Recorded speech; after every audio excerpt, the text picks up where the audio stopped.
नमस्कार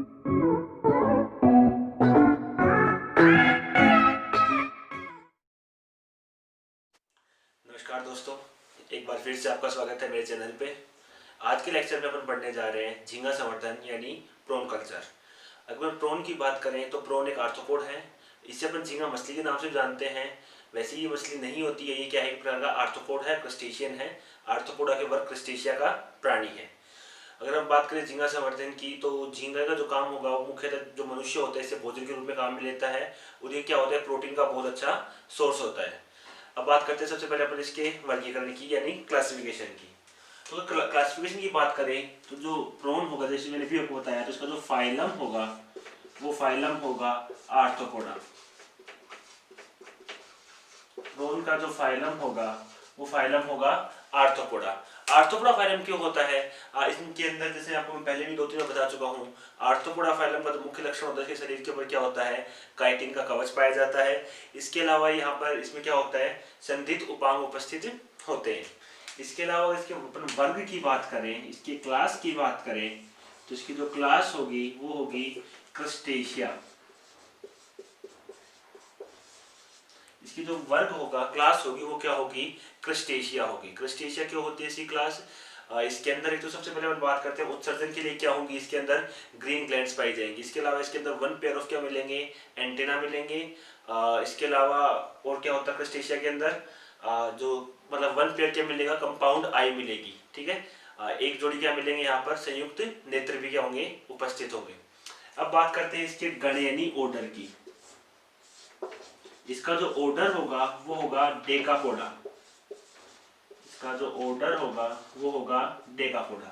अब देखिए, डेका का मतलब होता है 10, पोडा का मतलब होता है पैर। तो इसका जो डेकापोडा की जो प्राणी होंगे उनका मुख्य लक्षण क्या होगा, उनके अंदर कितने पैर पाए जाएंगे, 10 पैर यानी कि 5 जोड़ी, 5 पेयर ऑफ लेग्स क्या होंगे इसके अंदर प्रेजेंट होंगे। अगर हम इसके अपेंडिजेस की बात करें तो इसके अपेंडिजेस बहुत ज्यादा होंगे, लेकिन इसके अंदर जो लेग होंगे, जो वॉकिंग लेग होंगे, वो कितने होंगे, 5 पेयर होंगे। इसके बाद से क्रस्टेशिया के एक लक्षण की ओर बात करें तो इसके अंदर क्या मिलेंगे, प्लव पाथ मिलते हैं, जैसे स्विमिंग लेग्स मिलते हैं इसके अंदर, जो कि वॉकिंग लेग से थोड़े क्या होते हैं, डिफरेंट होते हैं। वो क्या काम करते हैं, अब जो पेलिमोन होता है, प्रोन होता है, वो क्या करता है, जो अपने जिस जलीय वातावरण रहता है उसकी सतह पर वो चलता भी है, इसके अलावा क्या करता है, तैरता भी है। तो जो स्विमिंग लेग्स होंगे वो किसी मतलब किसका पार्ट हो गया, वो क्रस्टेशिया का लक्षण हो गया। और जिसकी वॉकिंग लेग है 5 पेयर, वो किसके लक्षण हो गए, डेकापोडा का लक्षण हो गया। अब नेक्स्ट हम बात करते हैं इसके जीनस की। इसका जो जीनस होगा वो होगा पेलिमोन। इसका जीनस होगा वो क्या होगा, पेलिमोन। और इसका जो जाति होगी यानी स्पीसीज होगी, इसकी स्पीसीज जो होगी वो होगी मेलका मनोसी। इसकी जो स्पीसीज होगी वो होगी मेलका मनोसी। तो ये इसका क्या हुआ, क्लासिफिकेशन यानी वर्गीकरण। संघ आर्थ्रोपोडा, वर्ग क्रस्टेशिया, ऑर्डर डेकापोडा, जीनस पेलिमोन और स्पीसीज मेलका मनोसी। अब अपन नेक्स्ट बात करते हैं, जो फिशरी होती है, जो झींगा संवर्धन होता है, वो नॉर्मली कितने टाइप का होता है। अब देखिए, झींगा संवर्धन अपन 2 प्रकार से कर सकते हैं। एक तो अपन क्या करें, कृत्रिम रूप से क्या करें, झींगा का पालन करें, अपन खुद से एक तालाब बनाए, वहां पर अपन क्या करें, झींगे का पालन करें। या फिर क्या है, जो पहले से उपस्थित जो झींगे हैं, जैसे अपन बात करें झींगे स्वच्छ जल और लवणीय जल दोनों में पाए जाते हैं, तो पहले से जैसे समुद्रों में या फिर नदियों में जो पहले से झींगे हैं उनको अपन क्या करें, प्राप्त करें। तो पहले अपन बात करते हैं कि जो प्राकृतिक रूप से जो झींगे पाए जाते हैं नदियों और तालाबों के अंदर, उनसे उनको अपन क्या करें, उनको प्राप्त करने की जो विधि होगी उसके बारे में अपन अध्ययन करते हैं। तो इसमें जो मोस्टली होगा वो 3 भागों में होगा। जो नंबर 1 है वो है स्वच्छ जलीय फिशरी। नंबर 1 है स्वच्छ जलीय फिशरी यानी फ्रेश वाटर फिशरी।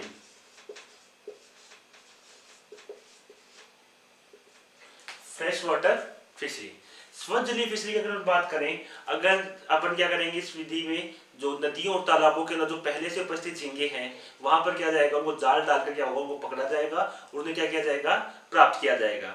इस प्रकार का जो फिशरी होगी उसमें क्या बोलते हैं, स्वच्छ जलीय फिशरी। ध्यान मतलब ध्यान देने के बाद क्या है यहाँ पे कि यहाँ पे जो झींगे होंगे वो कौन से झींगे होंगे, कौन सी प्रजातियां होंगी, वो प्रजातियां जो कहाँ मिलती हैं, स्वच्छ जल यानी लवणीय जल में क्या होती हैं, उपस्थित होती हैं। सेकंड जो फिशरी अपन पढ़ने जा रहे हैं वो है समुद्री फिशरी।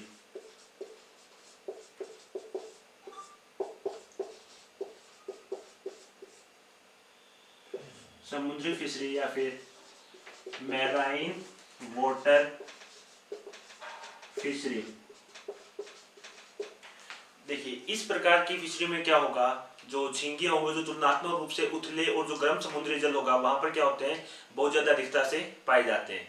तो इसमें क्या होगा, समुद्र में 40 मीटर की गहराई तक क्या होगा, मतलब समुद्र में आगे गहराई में जाएंगे 40 मीटर की गहराई तक क्या होगा, जाल डालकर झींगों को पकड़ा जाएगा। तो इस प्रकार की जो फिशरी होगी इसमें क्या बोलेंगे, समुद्री फिशरी या फिर मैराइन फिशरी।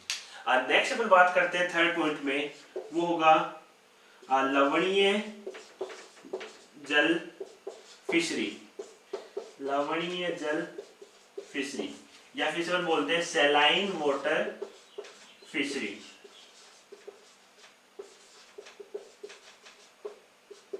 अब देखिए जो अगर आपको देखने में जो समुद्री फिशरी और लवणीय जल फिशरी होगी दोनों देखने में क्या लगेंगी, कुछ कुछ सिमिलर लगेंगी, क्योंकि अपन जानते हैं समुद्र का जल होता है वो भी कैसा होता है, लवणीय होता है। लेकिन इन दोनों में काफी डिफरेंस होता है। डिफरेंस कहाँ होता है कि आप जो प्रॉन्स होंगे वो किस जगह पे पकड़ोगे। इस वाली फिशरी में क्या होगा, समुद्री फिशरी मैराइन फिशरी में क्या होगा, नाव लेकर समुद्र में बहुत आगे तक जाया जाएगा और वहां पर क्या होगा, गहराई के अंदर क्या होगा, जाकर प्रॉन्स को पकड़ा जाएगा। लेकिन यहाँ पर क्या होगा, समुद्र के थोड़े तटीय इलाकों की तरफ मोस्टली बात करें तो मानसून के समय होगा, जैसे जून जुलाई अगस्त होगा, उस समय क्या होगा, जो तटीय इलाकों में जो तटीय इलाकों के अंदर जो क्या नाम उथला जल है वहां पर क्या होगा, जाल डालकर इनको पकड़ा जाता है। तो जैसे अपन बात करें तो अगर ये हमारे समुद्र का तट है, यहाँ से क्या है, इस तरह से समुद्र है, तो मान लीजिए यहाँ तक गहराई कितनी है, ये गहराई कितनी है, 40 मीटर गहराई है। ये गहराई कितनी है, 40 मीटर गहराई। तो अगर इस क्षेत्र में अगर झींगों को पकड़ा जाता है तो वो कौन सी होगी फिशरी, समुद्री फिशरी या फिर मैराइन फिशरी। वहीं पर बात करें कि अगर मान लीजिए मानसून के अंदर जब जल स्तर बढ़ जाएगा, यहाँ का जो नॉर्मल जल स्तर यहाँ था तो जल स्तर यहाँ बढ़ेगा, तो इस क्षेत्र के अंदर जो झींगे पकड़े जाएंगे यानी उथले जल के अंदर, जो किनारे के पास वाले जल के अंदर जो झींगे पकड़े जाएंगे वो कौन सा होगा, लवणीय जल फिशरी होगा। अब नेक्स्ट हम बात करते हैं भारत में पाई जाने वाली प्रॉन की विभिन्न जातियों के बारे में।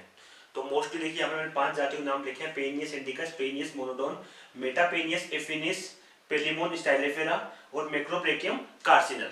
तो ये टोटल 5 जातियां हैं जो नॉर्मली क्या होती है भारत के अंदर पाई जाती है। हालांकि और भी जातियां हैं लेकिन संवर्धन की दृष्टि से जो मेन जो 5 जातियां हैं वो ये हैं। तो सबसे पहले बात करते हैं जो प्रमुख पहली जाति है, इसका नाम है पेनियस इंडिकस।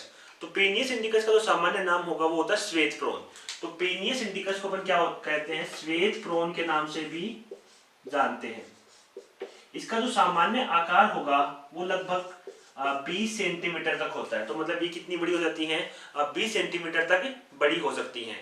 नॉर्मली ये जो भारत के पूर्वी और पश्चिमी किनारों पर क्या होती हैं, उपस्थित होती है। जैसे अगर बात करें ये भारत का दक्षिण तो पूर्वी और पश्चिमी दोनों किनारों पर क्या होती हैं, ये उपस्थित होती हैं। इसके अलावा जो वेला संगमी क्षेत्र है, इस्चुराइन क्षेत्र है, उन क्षेत्रों में भी क्या होती है, ये बहुतायत से पाई जाती है। इस्चुराइन क्षेत्र कौन क्षेत्र होते हैं, इस्चुराइन वो क्षेत्र है जहां पर क्या होता है, मान लीजिए समुद्र है, यहाँ पर जो नदी है, ये देखिए ये क्या है, एक समुद्र है, यहाँ पर ये क्या है, नदी है। हम जानते हैं नदी का जल कैसा होता है, लवणीय होता है, समुद्र का जल कैसा होता है, लवणीय होता है। तो जो ये क्षेत्र होगा, ये वाला क्षेत्र,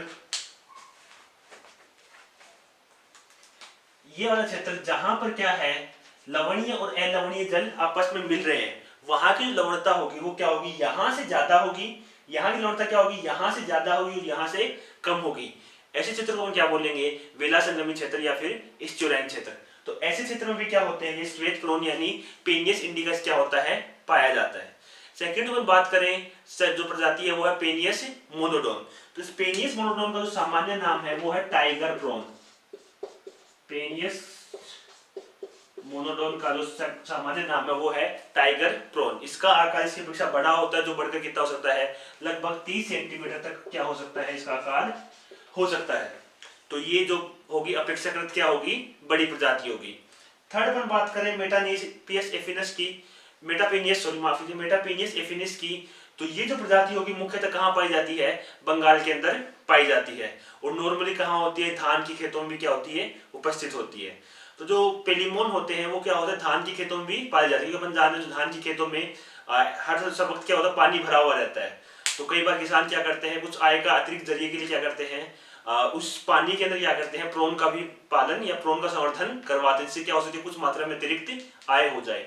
तो बंगाल में धान के खेतों में भी क्या होती है, मेटापेनियस जो जाती है, मेटापेनियस एफिनिस, उसका क्या करवाया जाता है, संवर्धन करवाया जाता है।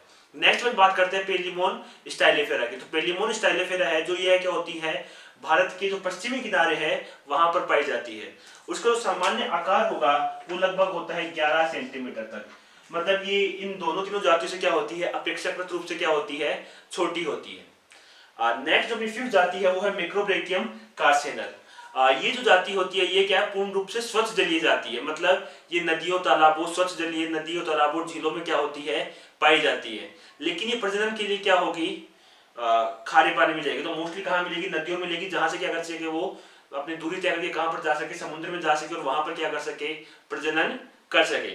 अगर अपन बात करें निर्यात की दृष्टि से जो जाति होगी क्या होगी, सबसे ज्यादा महत्वपूर्ण। तो जो भारत, अगर आप मतलब भारत जो होगा वो क्या करता है, प्रोन का काफी ज्यादा मात्रा में क्या करता है, निर्यात करता है। सबसे बड़ा उत्पादक है भारत। अगर अपन बात करें अमेरिका के बाद, तो भारत दुनिया में दूसरा सबसे बड़ा उत्पादक है पेलिमोन का। तो जो निर्यात की दृष्टि से अपन बात करें तो ये जो जाति होगी मैक्रोब्रैकियम कार्सिनल, ये क्या होगी, सबसे ज्यादा इंपॉर्टेंट होगी। अब नेक्स्ट अपन बात करते हैं स्वच्छ जलीय प्रोन के संवर्धन के बारे में।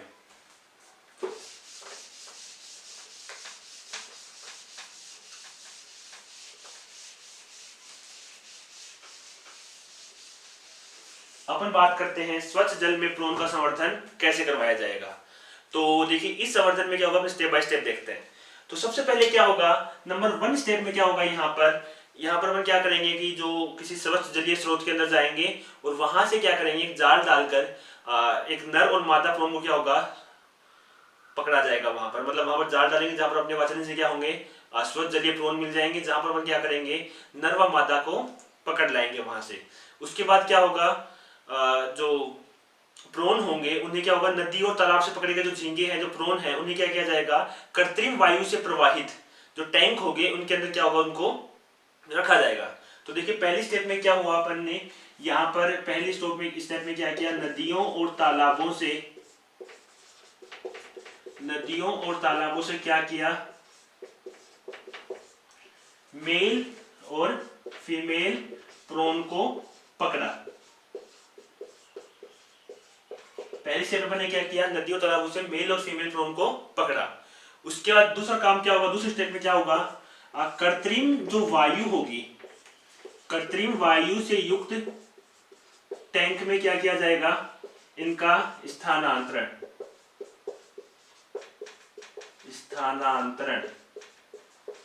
अब देखिए कृत्रिम वायु टैंक कौन से होते हैं, ऐसे टैंक, जैसे अगर आपने देखा हो मछली का एक्वेरियम देखा होगा, तो वहां पे क्या होता है, लगातार कृत्रिम वायु प्रदान, मतलब पानी के अंदर क्या होता है, कृत्रिम रूप से वायु छोड़ी जाती है, जिससे क्या होगा, जो जल के अंदर घुलित ऑक्सीजन होगी उसकी मात्रा क्या हो जाएगी, बढ़ जाएगी। इससे फायदा क्या होगा, जब ये प्रोन श्वसन करेंगे तो क्या करेंगे, इनको अधिक मात्रा में क्या होगी, मतलब ऑक्सीजन क्या होगी, प्राप्त होगी। और अधिक मात्रा में अगर ऑक्सीजन प्राप्त होगी तो ये क्या करेंगे, बहुत जल्दी से क्या कर सकते हैं, संवर्धन कर सकते हैं और बहुत जल्दी क्या कर सकते हैं, वृद्धि कर सकते हैं। उसके पश्चात क्या होगा, इनमें जो इन तालों में क्या किया जाएगा, थर्ड स्टेप में इनमें क्या होगी, प्रजनन क्रिया। थर्ड स्टेप में क्या होगा, जो नर व मादा पर लेकर आए थे उनके मध्य क्या होगी, प्रजनन क्रिया संपन्न करवाई जाएगी। प्रजनन क्रिया के फलस्वरूप जो मादा होगी वो क्या करेगी, अंडे देगी। उन अंडों को क्या होगा, उचित परिवर्तन के लिए अपन क्या करेंगे, अलग टैंक में रखेंगे और उचित परिवर्तन क्या करेंगे, उसके अंदर कुछ मात्रा के अंदर अपन समुद्री जल भी क्या कर देंगे, उनके अंदर मिला देंगे। ठीक है। उसके बाद जो नेक्स्ट स्टेप होगी, फोर्थ स्टेप हुआ अपना अंडों का परिवर्धन। जो नेक्स्ट अपनी स्टेप होगी उसके अंदर क्या होगा, जो अंडे थे, अंडों से क्या होंगे, लार्वा बाहर निकलेंगे। उन लार्वा क्या किया जाएगा, उन लार्वा को भोजन प्रदान किया जाएगा। जो भोजन होगा मोस्टली वो क्या होंगे, मछलियों के अंडे होंगे या फिर क्या होंगे, उबले हुए अंडे उन लार्वाओं को प्रदान किए जाएंगे।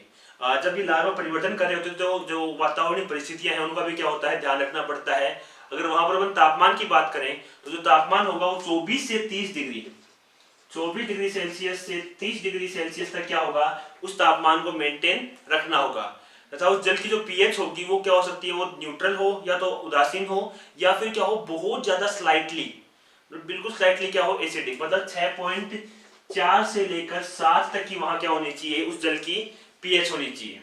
वहां पर उस ऐसे वातावरण को रखेंगे, वहां उन्हें क्या दिया जाएगा, भोजन प्रदान करवाया जाएगा। उसके बाद क्या होगा, उस जल में जो लार्वा होंगे वो 2 से 3 बार निर्मोचन करेंगे, और निर्मोचन के उपरांत क्या होगा, उन्हें क्या किया जाएगा, स्वच्छ जलीय टैंकों में क्या किया जाएगा, स्थानांतरित किया जाएगा।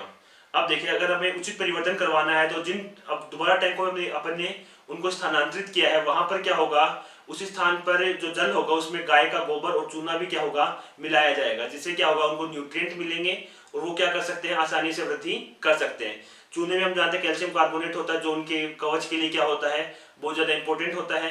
तो जैसे वो सभी न्यूट्रिएंट उनको मिलेंगे, वो क्या करेंगे, आसानी से परिवर्तन करेंगे। अगर सभी परिस्थितियां सही रही तो क्या होगा, 6 माह के भीतर जो प्रोन की लंबाई होगी वो बढ़कर कितनी हो जाएगी, 20 सेंटीमीटर, और उनका जो वजन होगा वो बढ़कर कितना हो जाएगा, 100 ग्राम तक वजन के वो हो जाएंगे। जैसे ही इनका आकार 20 सेंटीमीटर और वजन 100 ग्राम होता है, उसके बाद उनको क्या कर लिया जाता है, उस फसल को प्राप्त कर लिया जाता है, मतलब उनको पकड़ कर बाहर निकाल लिया जाता है। इस तरह से अपने को साल में ऐसे प्रोन की कितनी फसलें, 2 फसलें तक क्या हो सकती हैं, प्राप्त हो सकती हैं। अब नेक्स्ट जो पॉइंट पढ़ने जा रहे हैं वो है समुद्री जल में प्रोन का संवर्धन। तो अगर अपन ने जैसे अभी अपने स्वच्छ जल में देखा, तो स्वच्छ जल में अपन क्या करते हैं, नॉर्मली ऐसी जातियों का चयन करते हैं जो कहाँ मिलती हो, स्वच्छ जल में पाई जाती हो। अब हम बात करते हैं समुद्री जल में। तो समुद्री जल में जो संवर्धन होगा वो नॉर्मली ऐसे स्थानों पर होगा जो दलदली स्थान हो या फिर ज्वारीय स्थान हो। ज्वारीय स्थान ऐसे स्थान जहाँ पर क्या होता है, बहुत ज्यादा ज्वार आता हो, क्योंकि इस प्रकार के संवर्धन में क्या होगा, ज्वार का एक बहुत इंपॉर्टेंट रोल होता है। तो ऐसे स्थानों की अगर हम बात करें तो जो समुद्र से थोड़ी सी दूर होनी चाहिए वो, क्योंकि अगर अपन बात करें जो समुद्र के बिल्कुल निकट वाले स्थान होंगे वो ऐसे इस तरह के संवर्धन के लिए ज्यादा उपयुक्त नहीं रहते। इसके अलावा हम बात करें जो संवर्धन स्थल पर जो मिट्टी का जो पीएच होना चाहिए वो लगभग 6.5 से 7.5 तक होना चाहिए। तो उस मिट्टी की पीएच 6.5 से 7.5 तक होनी चाहिए। इसके अलावा वो मिट्टी चिकनी होनी चाहिए। चिकनी मिट्टी का रोल क्यों है, क्योंकि वहां पर जो पानी होगा वो स्टे करना चाहिए, ना रुकना चाहिए। अगर सिर्फ मिट्टी के बारे चिकनी ना होगी, बालुई मिट्टी होगी, कुछ और दूसरी मिट्टी होगी जिसकी जल धारण क्षमता यानी जो वाटर होल्डिंग कैपेसिटी है वो अगर थोड़ी कम होगी तो पानी क्या जल्दी सूख जाएगा और जो प्रोन होंगे उसमें अंदर वो मर जाएंगे। तो ऐसी मिट्टी होनी चाहिए जिसकी जो जल धारण क्षमता है, वाटर होल्डिंग कैपेसिटी है, वो क्या हो, अच्छी हो, जो पानी क्या करे लंबे समय तक स्टे करके रख सके। इसके अलावा हम ऐसी जाति का चयन करते हैं जो क्या करे, अंड प्रावस्था से वयस्क प्रावस्था तक क्या हो सके, उसका संवर्धन हो सके। इसके अलावा जो समुद्री जल में अपन जब संवर्धन करेंगे तो इस बात का ध्यान देना होगा कि वहां पर जो जल की मात्रा है, जो अपन जहां पर हम संवर्धन करवा रहे हैं वहां की जल की मात्रा क्या हमेशा बनी रहे, निश्चित बनी रहे।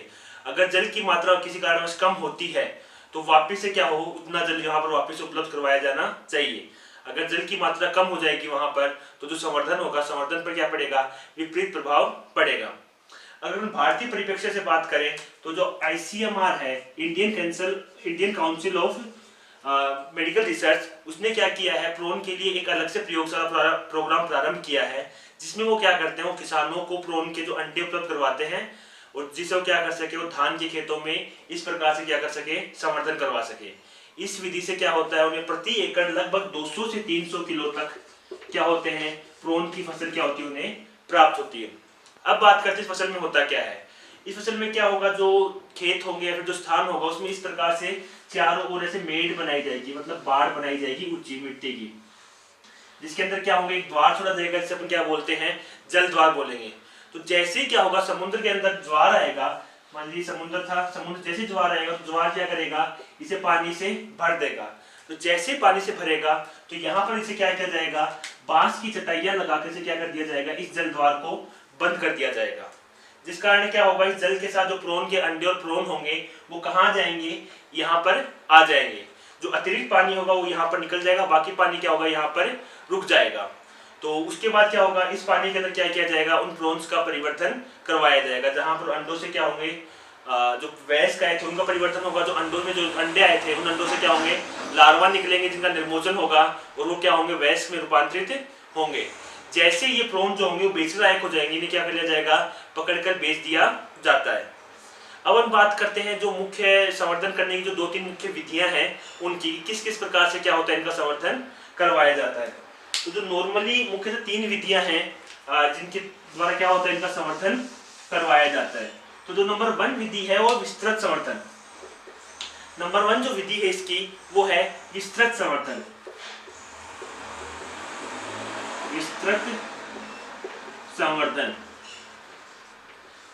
देखिए विस्तृत संवर्धन में क्या होता है, जब प्रोन के संवर्धन, यह क्या होती है, प्रोन के संवर्धन की सबसे आसान विधि होती है, सबसे सरल विधि होती है। इसमें क्या होता है कि जो धान या चावल के जो खेत होते हैं, जैसे मैंने अभी आपको बताया, उन खेतों में क्या होगा, पानी भरा हुआ रहेगा।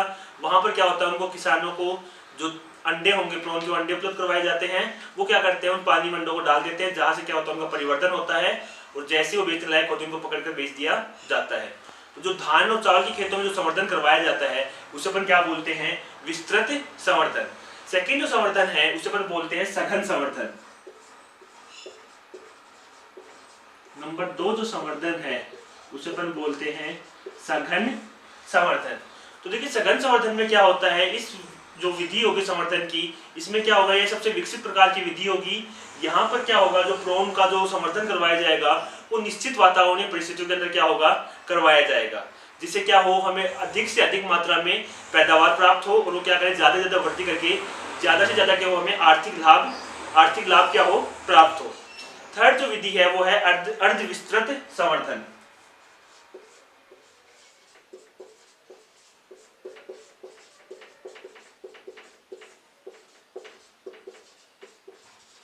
अर्ध विस्तृत संवर्धन। तो अर्ध विस्तृत संवर्धन में क्या होता है, यह एक थोड़ी त्वरित गति से होने वाला संवर्धन है। यहाँ पर ऐसी जातियों का चयन किया जाएगा जो क्या हो, बहुत तेजी से वृद्धि करे और जल्दी जल्दी क्या हो, फसल प्राप्त हो। इसके अलावा जो इस प्रकार के संवर्धन में क्या होगा, जो प्रोन होंगे उन्हें अत्यधिक मात्रा में भोजन दिया जाएगा, मतलब जो भोजन की क्वांटिटी होगी वो काफी ज्यादा होगी, जिससे क्या करें, ज्यादा मात्रा में भोजन करें और बहुत जल्दी क्या करें, वृद्धि करके अपने वयस्क अवस्था में जहां से पकड़ उन्हें क्या किया जा सके, बेचा जा सके। इस विधि में क्या होगा, कम समय में हमें क्या होगा, ज्यादा फसलें प्राप्त हो सकती हैं। अब इन 3 संवर्धन के अलावा बात करते हैं कि जो प्रोन को जो पकड़ने के लिए हमें किन किन साधनों की आवश्यकता होगी। तो बात करें तो हमें नाव की आवश्यकता होगी, अगर अपन समुद्री जल में संवर्धन करवा रहे हैं या फिर हम समुद्र से जाकर पकड़, नाव की आवश्यकता होगी। इसके अलावा जो उसका जो गियर होता है, गियर क्या होता है, जो कांटा होता है, उन कांटे की सहायता से भी क्या होता है, प्रोन को पकड़ा जाता है। हालांकि कांटा इतना एफिशिएंट नहीं हो पाता क्योंकि वहां पर मतलब हमें बहुत समय लगता है उस विधि में। इसके अलावा जो और 2 मुख्य विधियां, वो एक तो कॉटन या नायलॉन के जाल के द्वारा, जहां पर ऐसे समुद्र या फिर नदी में क्या होगा, जाल फेंका जाएगा और जाल में जाओ झींगे होंगे, वो पकड़ में फंस जाएंगे और उन्हें क्या कर लिया जाएगा, बाहर निकाला जाएगा। या फिर जो अगला जो अपने उपकरण की वो होता है पिंजरा या ट्रैप, जो मुख्यतः अपन जो समुद्र में जो संवर्धन मैंने बताया आपको, मराइन जो अपन ने फिशरी देखी थी, उसमें क्या होता है, बड़े बड़े जाल जैसे जहाज नीचे फेंके जाते हैं, 40 मीटर की गहराई तक जाते हैं। वो जाल क्या करेंगे, जो प्रोन होंगे उस जाल या फिर पिंजरे में आ जाएंगे, उस पिंजरे को क्या होगा, ऊपर की ओर खींच लिया जाएगा। अब अपन बात करते हैं प्रोन के परिरक्षण की। जैसे ही प्रोन को पकड़ा, उसका परिरक्षण की भी क्या होती है, बहुत ज्यादा आवश्यकता होती है। अगर अपन बात करें, एक नॉर्मल प्रोन होगा वो 4 घंटे में क्या होगा, खराब होना स्टार्ट हो जाएगा और 8 घंटे के अंदर वो खाने लायक नहीं रहता अगर आप उसका परिरक्षण नहीं करेंगे। तो परिरक्षण के लिए क्या किया जाता है, उसे तुरंत क्या होता है, तो बर्फ में रखा जाता है और उसके शरीर के जो एक्सोस्केलेटन था, उसका जो बाह्य कवच था, उसे क्या कर दिया जाएगा, शरीर से हटा दिया जाएगा। इसके अलावा उसकी जो आहार नाल होगी उसे भी क्या कर दिया जाएगा, वहां से हटा दिया जाएगा। इसके अलावा परिरक्षण के लिए उसे कुछ समय के लिए क्या होता है, उबाला भी जाता है। झींगे या प्रोन को जैसे भोजन के रूप में तो प्रयोग में लिया ही जाता है। इसके अलावा जो इसका जो एक्सोस्केलेटन होता है, इसका जो बाह्य कवच होता है, या फिर इसका जो शरीर का जो दूसरे भाग होता है, पूंछ भाग होता है, उनको क्या किया जाता है, सुखाकर इनका चूर्ण बनाया जाता है और उसे अपन क्या कहते हैं, प्रोन खाद बोलते हैं। वो खेतों में डाली जाती है। इसके अंदर कैल्शियम कार्बोनेट का, कैल्शियम का बहुत अच्छा क्या होता है, वो सोर्स होता है। होप आपको वीडियो पसंद आया होगा। अगर आपको वीडियो पसंद आया तो प्लीज लाइक कीजिए, शेयर कीजिए और सब्सक्राइब कीजिए मेरे चैनल को। मिलते हैं नेक्स्ट वीडियो में। Thank you.